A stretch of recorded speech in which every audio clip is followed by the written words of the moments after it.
بسم الله الرحمن الرحيم. الحمد لله والصلاة والسلام على سيدنا محمد وعلى آله وأصحابه أجمعين.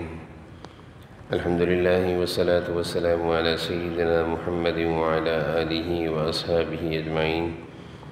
أما بعد فأعوذ بالله من الشيطان الرجيم. بسم الله الرحمن الرحيم.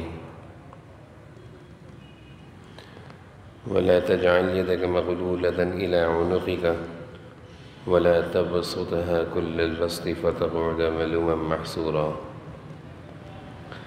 وقال تعالى ولا تلقوا بأيديكم إلى التهلكة.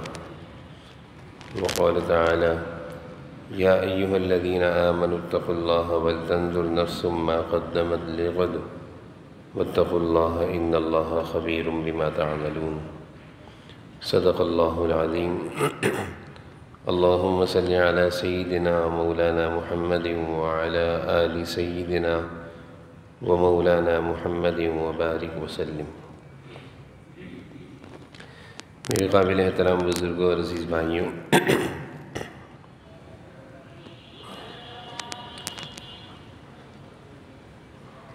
جناب نبی کریم صلی اللہ علیہ وسلم جس معاشرے میں آپ تشریف لائے تھے اور جن لوگوں کی تربیت کے لیے اور جن لوگوں کی ہدایت کے لیے اللہ تعالیٰ نے آپ کو مبعوث فرمایا تھا، اس معاشرے کی حالت آپ کے آنے سے قبل، وہاں کے لوگوں کی حالت آپ کے آنے سے قبل عجیب تھی۔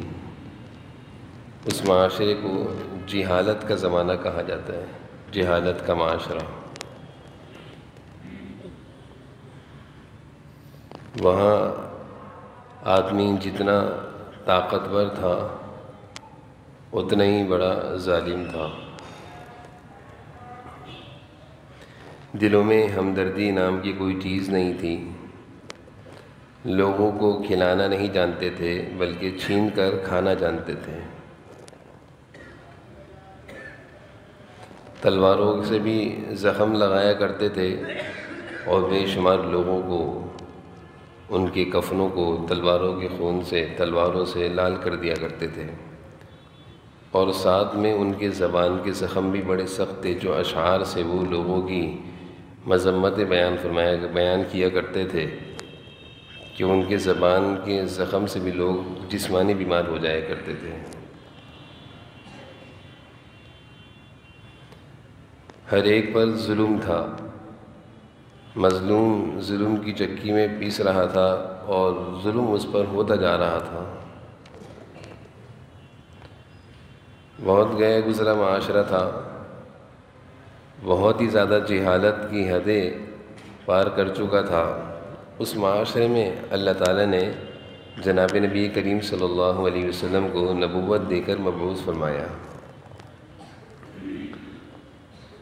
آپ نے اس معاشرے کے لوگوں پر محنت کری،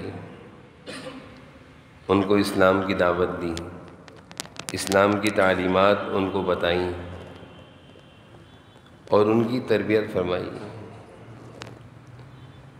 جیسے جیسے وہ اسلام میں داخل ہوتے چلے گئے اور ان کی تربیت کا سلسلہ چلتا چلا گیا تو اب معاملہ الٹ ہوتا چلا گیا۔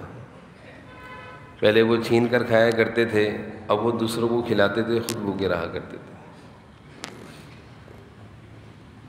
نبوت سے قبل، تربیت سے پہلے، اسلام لانے سے پہلے، آپ صلی اللہ علیہ وسلم کی تربیت اور محنت سے پہلے ان کا حال یہ تھا کہ وہ چھین کر کھاتے تھے اور ان کو ظلم اور جبر کرنے میں مزہ آتا تھا۔ خون کے پیاسے تھے، پانی کی پیاسے نہیں، وہ خون کے پیاسے تھے۔ چھوٹی چھوٹی باتوں پر بے شمار قتل ہو جایا کرتے تھے، اور اس حد تک دل ان کے سخت تھے کہ معصوم بچی کو اپنے سامنے اپنی بیٹی کو زندہ زمین میں دفن بھی کر دیا کرتے تھے، دل ایسے سخت تھے۔ لیکن آپ صلی اللہ علیہ وسلم نے اس معاشرے پر محنت کری۔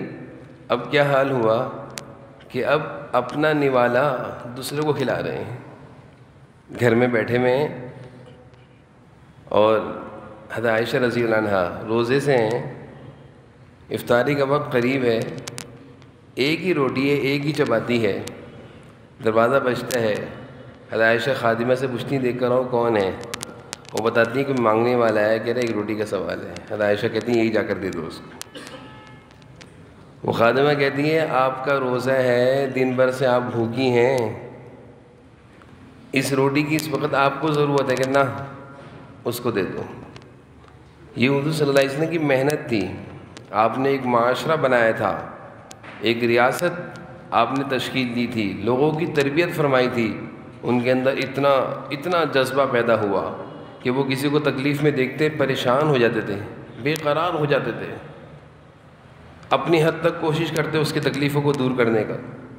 بیمار کو دیکھ کر پریشان ہو جاتے، بھوکے کو دیکھ کر پریشان ہو جاتے۔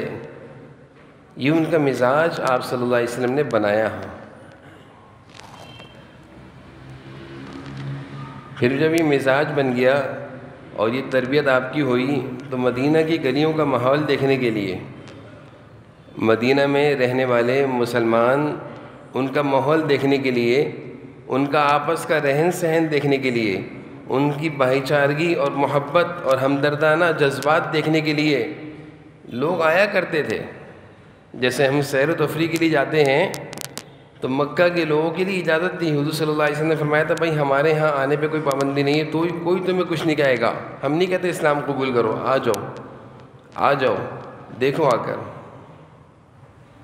آ کر کہ ہمارا معاشرہ کیسا ہو گیا ہے۔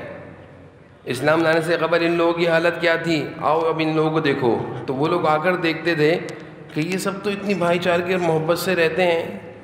پہلے تو ایسی دشمنیاں تھیں کہ ایک دوسرے کی شکل دیکھنے کو تیار نہیں تھے، ایک دوسرے کے ساتھ بیٹھنے کو تیار نہیں تھے۔ اب ایسا ان پر کیا چیز اثر انداز ہو گئی کہ یہ اتنی محبت سے رہ رہے ہیں۔ قرآن کریم نے اس منظر کو بیان فرمایا، اللہ تعالیٰ نے اس منظر کو آسمان سے بیان فرمایا، رحماء بینہم، یہ سب ایک ہو گئے ہیں، جبکہ سگے بھائی نہیں ہیں، دور دراز سے آئے ہوئے صحابہ ہیں۔ حضور صلی اللہ علیہ وسلم کی تربیت تھی، اسلام تھا، ان کے بیچ میں آ گیا، انہوں نے سب کو اسلام نے ایک کر دیا۔ تو حضور صلی اللہ علیہ وسلم کی تربیت سے وہ معاشرہ بنا ہے۔ ہم بھی آپ صلی اللہ علیہ وسلم کے نام لینے والے ہیں، آپ کے امتی ہیں، آپ کی احادیث ہم بھی پڑھتے ہیں، لیکن ان لوگوں پر آپ صلی اللہ علیہ وسلم کے ارشادات کا اثر تھا، تو دور سے لوگ آتے تھے اس منظر کو دیکھنے۔ احادیث کی کتابوں میں ایک واقعہ لکھا ہے، یمامہ ایک جگہ ہے، وہاں کے سردار سمامہ نام تھا، گرفتار ہو کر آئے، سردار تھے، مسجد نبوی کے ایک ستون سے ان کو باندھ دیا گیا۔ اب وہ سردار ہیں، سرداروں کی نگاہوں سے دیکھ رہے ہیں۔ جناب نبی کریم صلی اللہ علیہ وسلم تشریف لائے، سلام کیا، سمامہ کیا حال ہے، کیا چاہتے ہو؟ اسلام کی دعوت دی، کہا کہ اللہ کے رسول آپ کو حق ہے، آپ مجھے قتل کر دیں اور چاہیں تو مجھے آزاد کر دیں، شکر گزار بنوں گا اور بہت مال دوں گا کیونکہ سردار ہوں۔ آپ خاموشی سے مسکراتے ہوئے تشریف لے گئے۔ دوسرے دن پھر آپ تشریف لائے، وہیں سے گزر رہے ہیں، نماز کے لیے جا رہے ہیں۔ ہاں سمامہ اب کیا ارادہ ہے؟ کہ اللہ کے رسول آپ تو کریم ہیں، آپ کو حق ہے، میں مجرم اور ملزم بن کر آیا ہوا ہوں، چاہیں تو قتل کر دیں اور آزاد کر دیں گے تو بہت ساری دیت میں مال ملے گا کیونکہ میں ایک سردار ہوں۔ تیسرے دن بھی اسی طرح آپ صلی اللہ علیہ وسلم گزرے اور انہوں نے یہ الفاظ کہے، آپ نے کہا ان کو آزاد کر دو، معاف کر دو۔ سمامہ 3 دن ایک سردار ہونے کی حیثیت سے، سردار کی نگاہوں سے، ایک آدمی کی نگاہ ہوتی ہے ملازم کی، ایک ہوتی ہے بڑے آدمی کی نگاہ سے دیکھ رہے تھے کہ یہاں ہو کیا رہے ہیں۔ سارا منظر 3 دن دیکھتے رہے، رسیاں کھول دی گئیں، قریب میں گئے، مدینہ میں ایک باغ تھا، چشمے کے پانی سے غسل کیا، آ گئے آپ صلی اللہ علیہ وسلم کی خدمت میں۔ کیا ہوا سمامہ، تم تو چلے گئے تھے؟ کہا نہیں، اسلام قبول کرنے آئے ہوں۔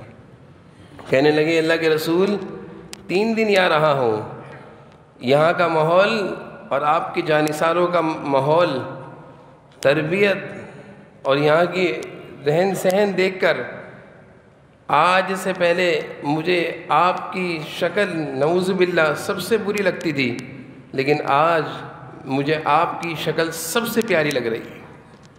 آپ کا چہرہ مبارک مجھے سب سے محبوب لگ رہا ہے۔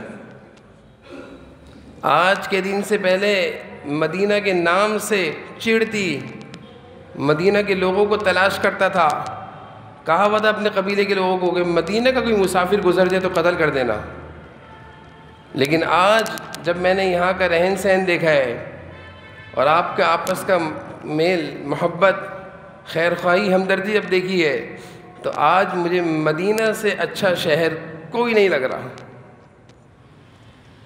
یہ آپ صلی اللہ علیہ وسلم نے جو معاشرہ بنایا تھا اس میں ہمدردی بھی تھی، اس میں خیر خواہی بھی تھی، اس میں بھائی چارگی بھی تھی، اس میں دوسروں کی تکلیف کا احساس بہت زیادہ تھا۔ اس معاشرے کو لوگ دیکھنے آتے تھے، اس معاشرے کی گواہی اللہ آسمانوں سے دیتے تھے کہ یہ رحماء بینہم، یہ سب ایک ہیں، خیر خواہ ہیں۔ گنتی کے مسلمان تھے نا، مردم شماری میں کتنے مسلمان تھے شروع میں؟ 400، 700، 1400، یہ شروع کی مردم شماری تھی۔ پوری دنیا میں اللہ کا نام لینے والے یہ گنتی کے تھے، لیکن سب ایک تھے، ایک دوسرے کی تکلیف کا احساس کرتے تھے۔ ثمامہ عمرہ کرنے چلے گئے، اسلام لانے کے بعد عمرہ کرنے چلے گئے۔ مکہ کے سرداروں کو معلوم چلا کہ یمامہ کا سردار مسلمان ہو کر آیا، تو آوازیں کسنے لگے، بے دین ہو گیا ہے ثمامہ، بے دین ہو گیا ہے۔ حضرت ثمامہ ہو گئے اب رضی اللہ عنہ، غصہ آ گیا، کہا کہ یہ مکہ والو، یہ یاد رکھو کہ تمہاری ساری گندم جو آتی ہے وہ یمامہ سے آتی ہے، میں بند کر دوں گا۔ اور گئے اور جا کر کہا یمامہ کے لوگوں سے، سردار تھے، کہ اب مکہ گندم نہیں جائے گی، دوسرے شہروں میں بھیجنا، یہاں نہیں جائے گی۔ مکہ کے لوگ پریشان ہو کر حضور صلی اللہ علیہ وسلم کو خط لکھ رہے ہیں کہ آپ تو رشتہ داروں کا خیال رکھنے والے ہیں، آپ تو انسانیت پر رحم کرنے والے ہیں، ہمارے حال پر رحم کریں، یہ ہماری گندم بند ہو گئی ہے، ہم بھوکے مریں گے۔ حضور صلی اللہ علیہ وسلم نے ثمامہ کو فوراً لکھ دیا کہ یہ ثمامہ گندم جاری کر دو، بند نہ کرو۔ دشمن ہیں مکہ کے لوگ، دشمن مکہ سے نکالنے والے، لیکن آپ صلی اللہ علیہ وسلم کی خیر خواہی دیکھیں کہ یہ نہ دیکھا کہ تم نے تو مجھے مکہ سے نکالا، تم نے تو مجھے ہجرت پر مجبور کر دیا، تم نے تو میرے کتنے ساتھیوں کو گھر سے بے گھر کر دیا، تم نے مجھے گھر سے بے گھر کیا، لیکن نہ، ایک دم ثمامہ کو خط لکھا کہ بھائی ان کے کھانے پینے کی بندش نہ کرو۔ یہ حضور صلی اللہ علیہ وسلم کی تربیت تھی۔ تشریف فرمائے ہیں، ایک بچہ آتا ہے، کہنے لگے رسول اماں نے پیغام بھیجا ہے اپنی قمیص دے دیں۔ صحابہ تھے، حضور صلی اللہ علیہ وسلم کی چیزوں کی بڑی قدر کرتے تھے، محبت سے رکھا کرتے تھے، برکت کے لیے رکھا کرتے تھے، اپنے کفن کا حصہ بنایا کرتے تھے۔ تو حضور صلی اللہ علیہ وسلم نے اس بچے سے کہا اماں سے کہو ابھی تو یہی قمیص ہے جسم پر،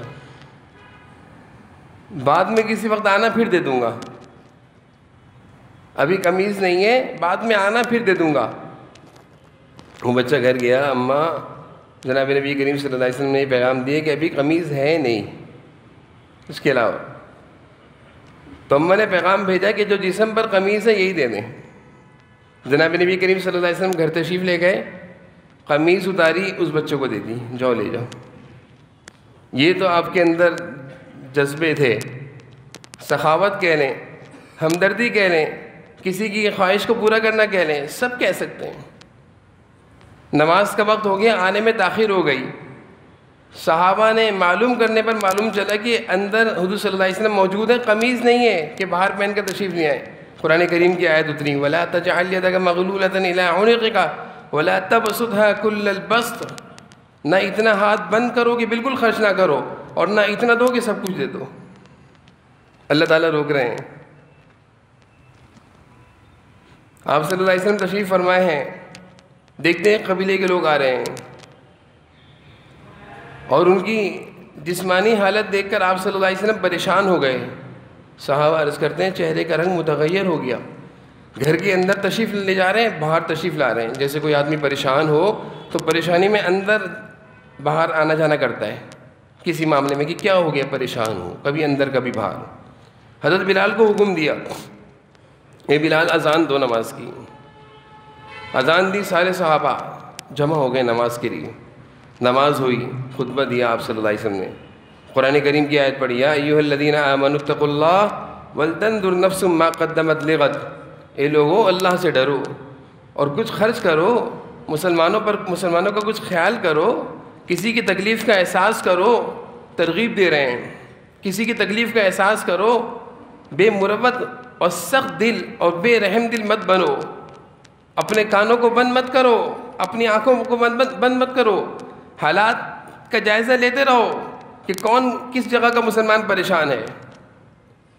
آپ نے ترغیب دی، ہر شخص جو اس مجلس میں موجود تھا وہ اٹھا ہے آپ کی ترغیب سے، چاہے وہ غریب صحابی یا امیر صحابی اٹھے ہیں، اور ایک درہم بھی تھا، ایک دینار بھی تھا، ایک کھجور بھی تھی وہ بھی لائے ہیں، اور 100 درہم تھے، 100 کھجوریں تھی وہ بھی آئی ہیں۔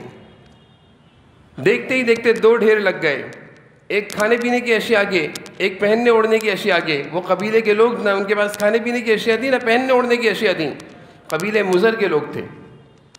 آپ صلی اللہ علیہ وسلم نے جب دیکھا کہ مسلمانوں میں یہ جذبہ ہے، صحابہ کا جذبہ دیکھ کر کہ اپنے مسلمان بھائیوں کی تکلیف کو دیکھ کر یہ سب کچھ قربان کرنے کو تیار ہو جاتے ہیں، یہ معاشرہ آپ نے بنایا تھا، یہ ایسے نہیں بنا تھا، یہ تربیت تھی حضور صلی اللہ علیہ وسلم کی، تربیت سے یہ معاشرہ بنا تھا کہ آپ کے خطبے سے ہر شخص اپنے گھر کو بھاگا ہوا گیا۔ حدیث کے الفاظ ہیں کہ دوڑے ہوئے گئے، اور دوڑ لگی ہوئی صحابہ کی، دوڑ لگی ہوئی، آ رہے ہیں جا رہے ہیں، آ رہے ہیں جا رہے ہیں آپ صلی اللہ علیہ وسلم کے خطبے پر۔ آپ خوش ہو گئے، حدیث کے الفاظ ہیں آپ کا چہرہ ایسا روشن ہو گیا، اس سے پہلے آپ کا چہرہ متغیر تھا جب ان کی پریشانی کو دیکھا، اور جب ان کی پریشانی کو پورا دور ہوتا دیکھا، ان کی ضرورت پوری ہوتی دیکھی، تو صحابہ عرض کرتے ہیں آپ کا چہرہ ایسا روشن جیسے سونے کا ٹکڑا۔ یہ صحابہ نے مثال دی ہے، چمکتا سونا چمک رہا ہو، سورج کی کرنیں پڑ رہی ہوں، کیسے چمکتا ہے؟ آپ نے فرمایا آپ کا چہرہ بھی خوشی سے چمک رہا تھا۔ کس بات کی خوشی تھی؟ کہ آپ صلی اللہ علیہ وسلم کے لیے ایک سامان جمع ہوا تھا، آپ کے گھر والوں کے لیے جمع ہوا تھا؟ نہیں، یہ جذبہ تھا دیکھ کر کہ مسلمانوں کا جذبہ دیکھو، کہ تکلیف دیکھی بے قرار ہو گئے، پریشانی دیکھی بے قرار ہو گئے۔ یہ جذبہ آپ صلی اللہ علیہ وسلم نے رکھا تھا، تربیت سے صحابہ کے اندر یہ جذبہ آپ نے پیدا کیا تھا۔ آج ہم اپنی حالت دیکھ لیں، موجودہ حالات کو دیکھ کر ایسا لگتا ہے کہ ہم بے حیث ہو گئے ہیں۔ بسا اوقات حضرت تھانوی رحمۃ اللہ علیہ فرماتے ہیں کہ جب میں کھانا کھا رہا ہوں اور کھانے کے دوران مجھے مسلمانوں کی پریشانی کہیں سے سننے کو مل جائے تو وہ کہتے ہیں میری بھوک ختم ہو جاتی ہے۔ میں سو رہا ہوں اور مسلمانوں کی کہیں سے پریشانی کی خبر آ جائے میری نیند اڑ جاتی ہے۔ یہ تو اللہ والوں کی حالت ہے۔ اور آج کا مسلمان، اور میں نے جیسے صحابہ کے ماحول اور اس معاشرے کی مثالیں دی ہیں، اور آج کا مسلمان ہم دیکھ سکتے ہیں اپنی حالت کیا ہو رہی ہے۔ ہمارا کھانا پینا بھی چل رہا ہے، ہماری سیر و تفریح بھی چل رہی ہیں، ہمارے شاہی خرچے بھی چل رہے ہیں، ہماری ہوٹلنگ بھی چل رہی ہے، ہماری شادی بیاہوں کی محفلیں بھی سج رہی ہیں، ہمارے رقص و ناچ اور گانوں کی محفلیں بھی جم رہی ہیں، سب ہو رہا ہے، لیکن اس دھرتی کے نیچے نہیں ہے، اس دھرتی کے اوپر آسمان پہ نہیں ہے، اس دھرتی کے اوپر ایک طبقہ ایسا بھی ہے کہ جن کے بچے ان کے سامنے تڑپ تڑپ کے شہید ہو رہے ہیں۔ ایک طبقہ ایسا بھی ہے جن کے بچے وہ اپنے بچوں کو منہ سے لگا رہے ہیں، جیسے ہم زندہ کو چومتے ہیں، زندہ کو پیار کرتے ہیں، وہ مردہ بچوں کو پیار کر رہے ہیں۔ ایسی حالت ہے۔ وہ ماں باپ، اللہ نے ان کے دلوں کو کیسا بنایا، وہ آج بھی کہہ رہے ہیں کہ ہم اس قربانی کے لیے تیار ہیں، اس دھرتی کا سودا نہیں کریں گے۔ وہ کہتے ہیں لاکھوں ان کو آفریں کی جا رہی ہیں کہ جس ملک میں جاؤ گے وہاں بہترین عالیشان گھر دیا جائے گا، یہاں سے نکل جاؤ، غزہ سے، فلسطین چھوڑ دو۔ وہ کہتے ہیں اللہ کے آگے کیا جواب دیں گے کہ میری زمین کا سودا کیا تھا یہودیوں سے، ناپاک لوگوں سے۔ مسجد کا سودا، کوئی کافر آ جائے کہ مسجد کا سودا کرو، کس کی غیرت ایمانی اس بات کی اجازت دے گی کہ مسجد کا سودا کرو؟ یہ کافر یہاں پہ کیا کرے گا؟ ناچ گانے کی محفلیں لگائے گا جہاں اللہ کا نام بلند ہوتا ہے۔ یہی ایمان، اس سے کئی گنا زیادہ ایمان وہاں کے لوگوں کا ہے کہ نہ سودا نہیں کریں گے۔ اگر ہم نے سودا کیا اس دھرتی کا، جس دھرتی پر انبیاء کے قدم پڑے ہیں، جناب نبی کریم صلی اللہ علیہ وسلم کے قدم مبارک رکھے گئے ہیں، تو ہم اللہ کے سامنے کیا جواب دیں گے کہ اپنی جانوں کے لیے اپنی جانوں کا تحفظ چاہتے تھے، میرے گھر کے سودے کر کے آئے ہو؟ اس لیے وہ لوگ قربانیاں دے رہے ہیں، وہ لوگ قربانیاں دے رہے ہیں۔ ایک فریضہ جہاد ہے جس کے نام سے ہم ڈرتے ہیں، وہ اس فریضے کو زندہ کر کے بیٹھے ہوئے ہیں۔ جس فریضہ جہاد کے لیے قرآن کریم میں ایک آیت نہیں ہے، بے شمار آیتیں ہیں، ایک حدیث نہیں، کئی حدیثیں ہیں۔ جس فریضہ جہاد کے لیے حضور صلی اللہ علیہ وسلم تمنا کر رہے ہیں کہ میں چاہتا ہوں شہید ہو جاؤں اللہ کے راستے میں، اس فریضہ جہاد کو وہ لوگ ادا کر رہے ہیں۔ صرف بتانا یہ مقصود ہے کہ ایسا نہ ہو کہ اللہ تعالیٰ ہم سے پوچھ بیٹھیں کہ تم تو اپنے ہر چیز میں اپنی خوشیوں میں مطمئن تھے، لیکن تمہیں اس کی خبر تھی کہ تمہارے بھائیوں کا کیا حال ہو رہا ہے، تمہارے بھائیوں کو کیا حال ہو رہا ہے، کتنی ان کے لیے دعائیں کریں، کتنی ان کے لیے کوششیں کریں، کیا کوششیں کریں۔ ہم سب جانتے ہیں، تھوڑی سی اپنی خوشیوں کو کم کریں، تھوڑی سی اپنی عیش و آرام اخراجات کو کم کریں، اپنے بھائیوں کو کسی طرح ان کے ساتھ تعاون کی کوششیں کریں، ان کے حق میں دعائیں کریں، اللہ تعالیٰ سے دعائیں کریں، راتوں کو اٹھ کے دعائیں کریں، روئیں اللہ سے کہ اللہ ان معصوم بچوں کی حفاظت فرما۔ بہرحال اللہ تعالیٰ جو وقت اس وقت عالم اسلام پر آیا ہوا ہے، اس وقت کو اللہ تعالیٰ جلد سے جلد عافیتوں میں تبدیل فرمائے، اور مسجد اقصیٰ اور بیت المقدس اور فلسطین کی اللہ تعالیٰ ہمیشہ حفاظت فرمائے، اور جس جذبہ جہاد سے اور جس جد و جہد سے وہاں کے مسلمان قربانیاں دے رہے ہیں، اللہ تعالیٰ ان کو بہت زیادہ عزت، عظمت، کامیابیاں، فتح اور نصرت عطا فرمائے، اور اللہ تعالیٰ ان کی خوب مدد فرمائے۔ ان کے لیے دعائیں کریں، ان کے لیے آواز اٹھائیں، راتوں کو اٹھ کر ان کے لیے دعائیں کریں، آنسو گرائیں ان معصوم بچوں کی۔ بعض لوگ کہتے ہیں وہ باتیں نہ کرو ہم سے، وہ ویڈیو تو دیکھو، انہیں ویڈیو نہ دیکھو، دنیا کے مناظر دیکھتے ہو، فلسطین کے مناظر بھی تو دیکھو، وہ بھی تو انسان ہیں۔ دنیا میں ایک کافر مرے، ساری دنیا کا کافر جمع ہو جائے گا، اس کے لیے آواز اٹھائیں گے، ہمارا میڈیا آواز اٹھائے گا، اور وہاں مسلمانوں کے بچے شہید ہو رہے ہیں، کوئی آواز اٹھانے کو تیار نہیں ہے، ڈرتے ہیں۔ ایسی غلامی جو ہمارے سروں پر، ہمارے گلوں میں اس غلامی کا طوق پہنا دیا گیا ہے، ایسی غلامی کہ ہم آواز اٹھاتے بھی ڈر رہے ہیں۔ بڑی بڑی طاقتیں، بڑی بڑی فوجیں، بڑی بڑی حکومتیں، بڑی بڑی بادشاہتیں خاموش بیٹھی ہوئی ہیں کہ کچھ ہمارے ساتھ نہ ہو جائے۔ کتنی تعداد ہے یہودیوں کی؟ چھوٹی سی تعداد ہے۔ ہمیشہ سے اللہ نے فرمایا ضربت علیہم الذلۃ والمسکنہ، اس قوم نے ہمیشہ سے مار کھائی ہے اور مار کھاتے رہے گی۔ یہ تو ان کو صرف سہارا ملا ہوا ہے، سہارا ہٹے یہ کسی کام، یہ ان کے اندر طاقت نہیں ہے، لیکن مسلمان خاموش ہیں۔ اللہ تعالیٰ ساری دنیا کے مسلمانوں کو اپنے فلسطینی مسلمان بھائیوں کی مدد کے لیے اللہ تعالیٰ قبول فرمائے، ہماری جان و مال کو فلسطینی بھائیوں کی مدد کے لیے اللہ تعالیٰ قبول فرمائے۔ وآخر دعوانا الحمدللہ۔